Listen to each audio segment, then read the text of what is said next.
Maraming salamat sa panonood. Mag-subscribe at mag-comment sa baba kung ano ang gusto nyong storya ang ating ipapalabas. Ang makipot na mga kalye ng Binondo, Maynila ay puno ng ingay ng tsismisan, tunog ng mga jeepney at ang mabangong amoy ng hopya at siopaw na lumulutang sa hangin. Ngunit ngayong gabi, ang distrito ay masigla para sa ibang dahilan.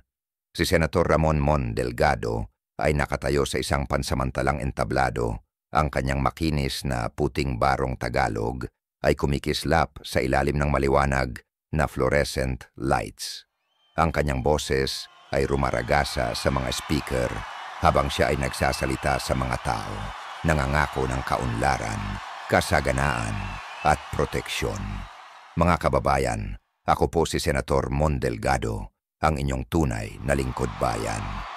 Anya, nakataas ang kanyang mga kamay bilang tanda ng tagumpay. Ang mga tao ay sumigaw ng tuwa, winawagayway ang mga banner na may nakapaskil na kanyang mukha. Ngunit sa ilalim ng kanyang mapangakit ng ngiti, si Mon ay nagkalkula. Ang eleksyon ay ilang araw na lamang at kailangan niya ng bawat boto na maaari niyang makuha. Habang siya ay bumababa mula sa entablado, kinakamayan at hinahalikan ang mga sanggol.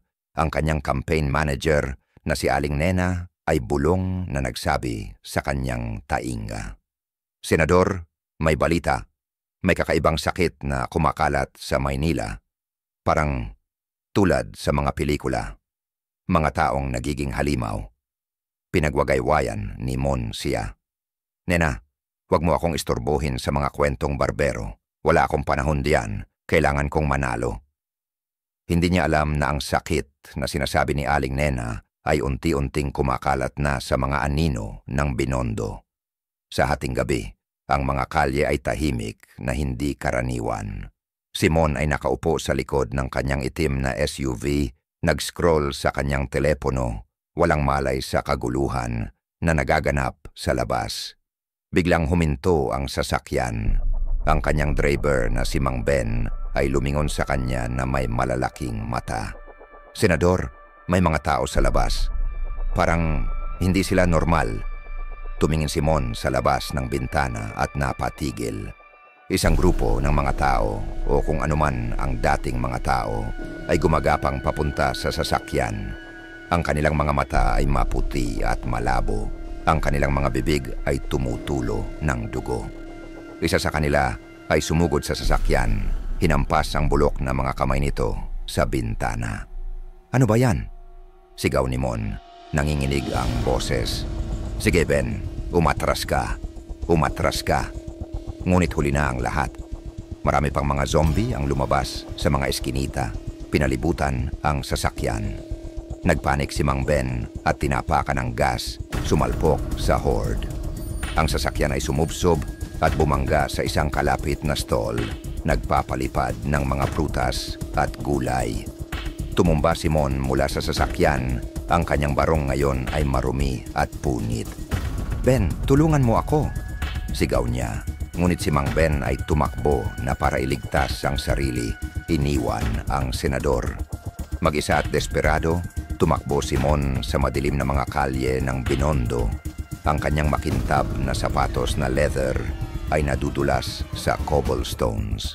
Naririnig niya ang mga ungol ng mga undead na papalapit. Pumasok siya sa isang lumang, inabandonang gusali, kumakabog ang puso habang binabarikado niya ang pinto.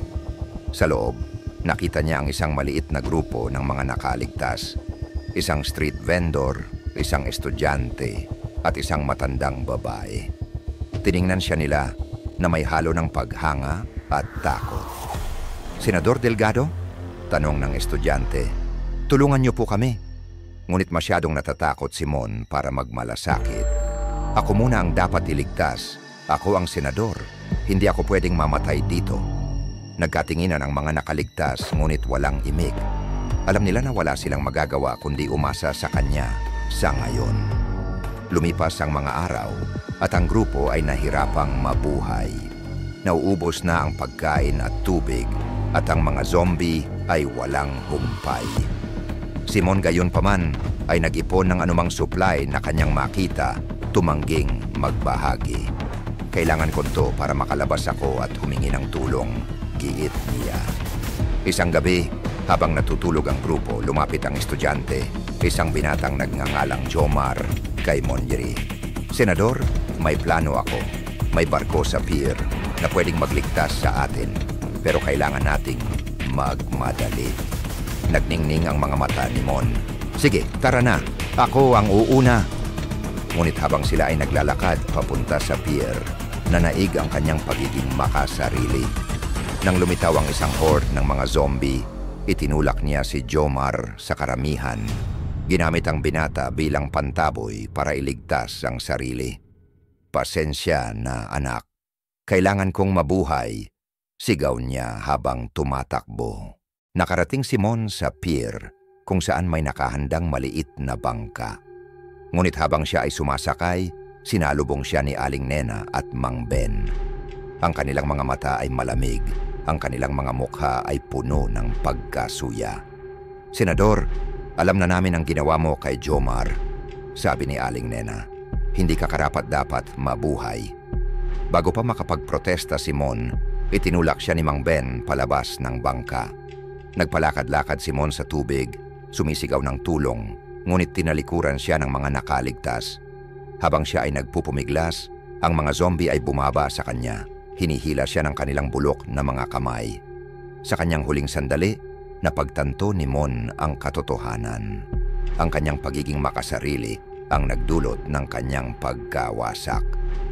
Habang pinagkakalat siya ng mga undead, ang huling bagay na kanyang narinig ay ang boses ni Aling Nena kumakaluskos sa gabi.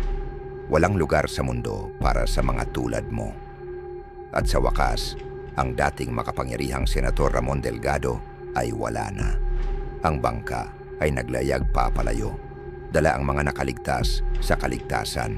Sa malayo, ang skyline ng Binondo ay nasusunog. Isang malungkot na paalala ng mundo na kanilang nawala. Ngunit para kina Aling Nena, Mang Ben at ang iba pa, may pag-asa. Natutunan nila ang halaga ng pagkakaisa at sakripisyo, mga aral na hindi kailanman naunawaan ni Mon Delgado. At habang sumisikat ang araw sa abot tanaw, nanumpa silang magtatag ng isang bagong mundo kung saan ang kasakiman at pagiging makasarili ay walang puwang.